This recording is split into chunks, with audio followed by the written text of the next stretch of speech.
Hey y'all, it is Miss Certified Lover Girl, and I know I've been a little MIA. I've been a little kind of busy.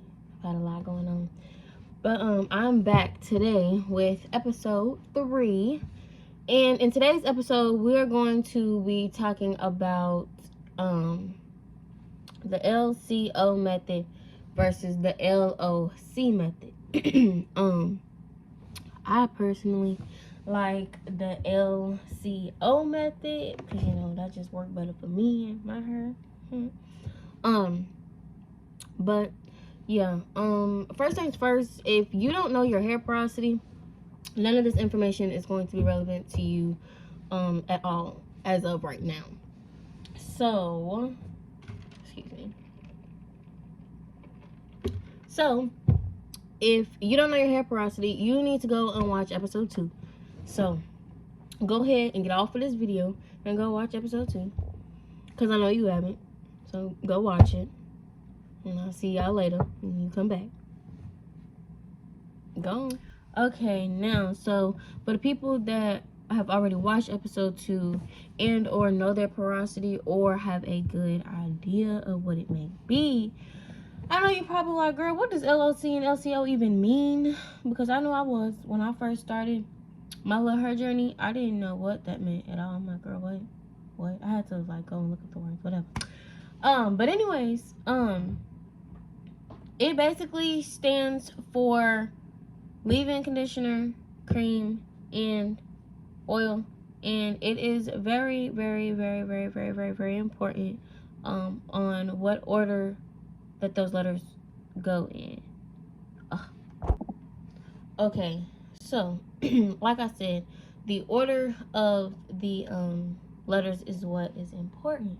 So I'll just start with the one that I use personally. So I use the LCO method. So I use leave-in, cream, and then the oil. So for me, I use that one because I have hair porosity. I have high porosity hair. So basically that just means that it's easy for me to get moisture into my hair, but it's hard for me to keep it in there, right? Okay, so when doing the the LCO, you are putting your leave-in first, and then you put your cream, which is your styler, and then you put in your oil, which is your sealant. And with that, with the oils, you have to actually pay attention to what oils you use, because there is a difference between sealant oils and moisturizing oils. So for example, coconut oil and Jamaican black castor oil, coconut oil is a moisturizing oil, and jojoba oil, I can't talk. Coconut oil and Jamaican black castor oil are two different kinds of oils. So coconut oil would be a moisturizing oil. It's a lot more light. It's not doing too much, Now black castor oil is a lot heavier, and it's actually sealing in the moisture, if that makes sense. Now oil seals in moisture, period, but you have ones that actually are like sealing moisture in, and then you have ones that are just simply just moisturize, if that makes sense. I hope that makes sense. Y'all know better explain, but whatever. Okay, now, so with that being said, I also have a lower density hair, which just means that my hair is thin. I don't have thick hair at all. So I use a more of a spray leave-in. I actually use the Shea Moisture's Manuka Honey and Yogurt line. I use that. It's a spray leave-in conditioner. It's very, very light, but it is very, very, very heavy on moisture. Like, that whole line is specifically for high porosity hair, and it focuses on moisture. So even the shampoo is a moisturizing shampoo. The conditioner is lovely, and the leave-in conditioner is amazing. The cream is amazing, and then I just use a regular oil. So yeah, I use that. Okay, so now with the LOC method, you are doing the leave-in, the oil, and then the cream. So I've never used that method ever. I've never used that method ever. When I first got into like the natural, going natural, starting my hair journey, I always just used the LCO method. One, because it just made more sense, because you use the leave-in, water, and then your leave-in, and then your cream, like I said, which is your styler, and then you leave the oil. You do the oil, which is sealing everything together. So you're putting all of your moisture, as much as you can get in there, and then you seal it closed with the oil.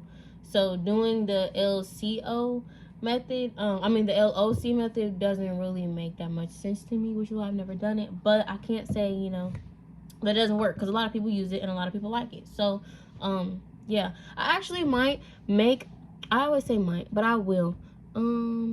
Okay, sorry, reading a message. But I will actually make a video. I'll make a separate video of me doing each method on each side of my head. So stay tuned for that.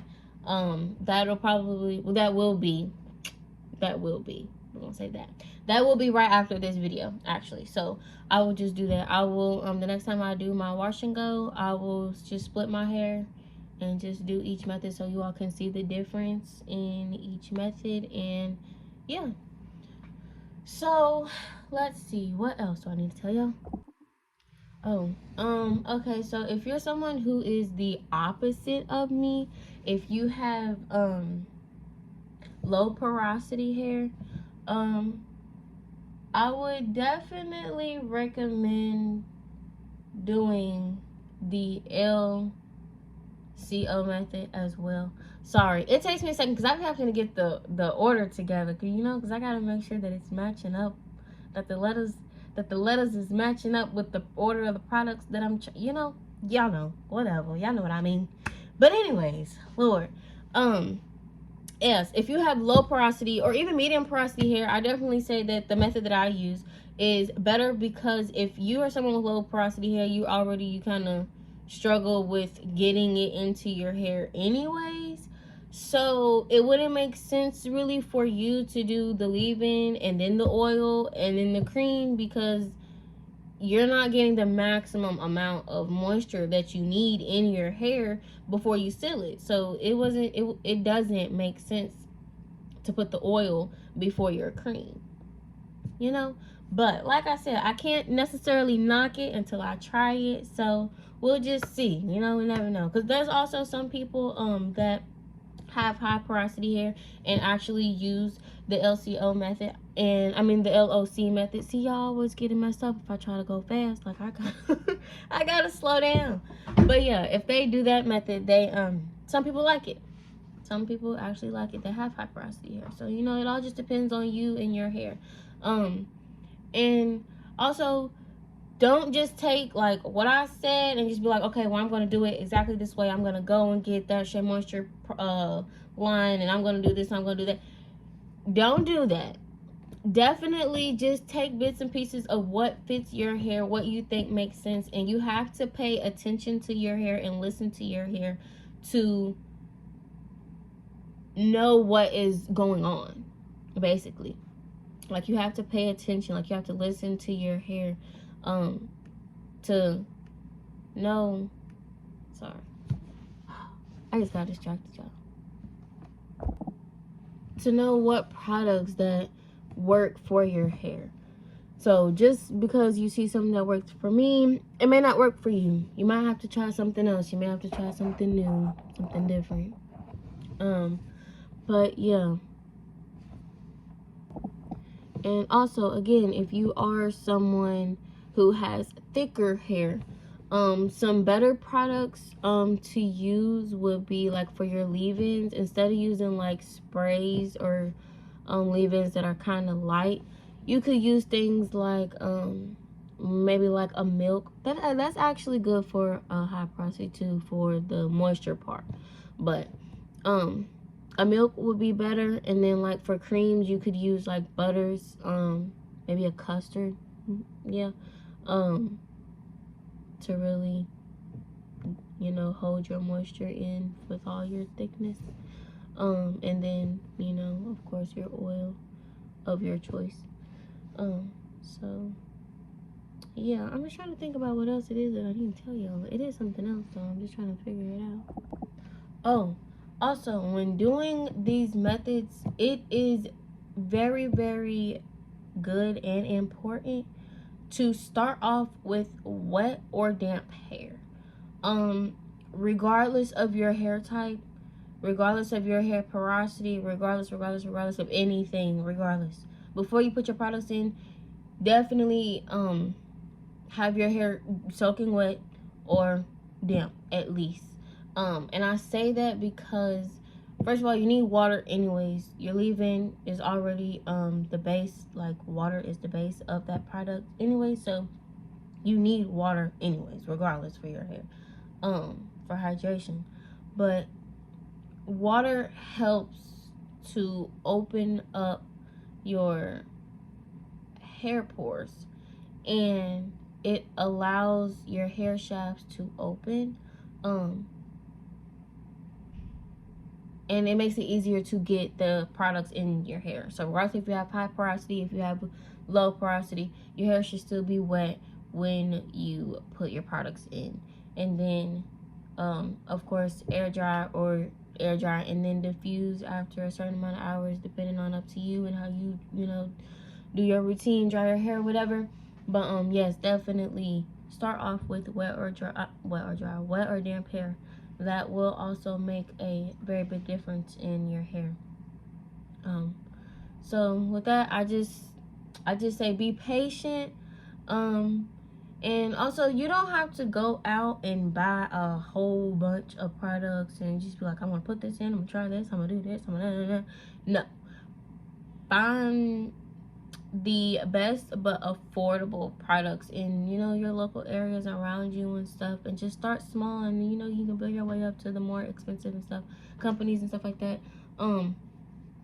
Because you are going, like, in the beginning of your natural journey, if you are new, when you watch this, you are going to have a lot of trial and error when trying out different products and trying out different methods and stuff. So just be patient and just start off, you know, small. Just make your way up doing things. And yeah, so I think that is all that I have for you all today. So if you like this video, like it, thumbs up, please. Don't forget to subscribe and share this video with a friend or somebody else that need help and need the knowledge on their hair, because they're walking around with, yeah, when they could be walking around with curls, you know what I mean? Like, they be walking around with that good, yeah, her could be moisturized, her could be silky, soft, shiny. You feel me? Okay, but yes, tell a friend, share this video, and comment down below which method works for you, and products that y'all like that work for your hair. You can help somebody else out, read in the comments or anything like that. So yeah, I will see y'all when I make the LOC versus the LCO video. So stay tuned. Bye, babes.